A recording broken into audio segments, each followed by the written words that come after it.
بسم اللہ الرحمن الرحیم۔ صحیح بخاری حدیث نمبر 56۔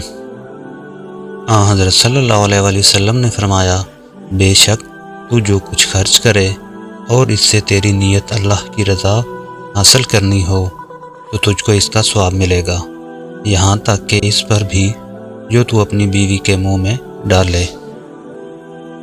بسم اللہ الرحمن الرحیم۔ صحیح بخاری حدیث نمبر 57۔ جریر بن عبداللہ رضی اللہ عنہ نے فرمایا کہ میں نے حضرت صلی اللہ علیہ وسلم سے نماز قائم کرنے اور زکوٰۃ ادا کرنے اور ہر مسلمان کی خیر خواہی کرنے پر بیعت کی۔ بسم اللہ الرحمن الرحیم۔ صحیح بخاری حدیث نمبر 58۔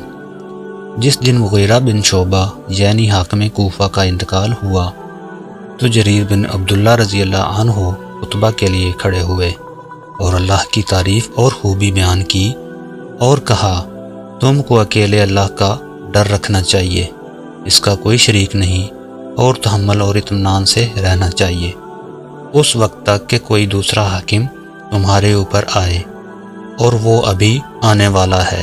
پھر فرمایا کہ اپنے مرنے والے حاکم کے لیے دعائے مغفرت کرو، کیونکہ وہ مغیرہ بھی معافی کو پسند کرتا تھا۔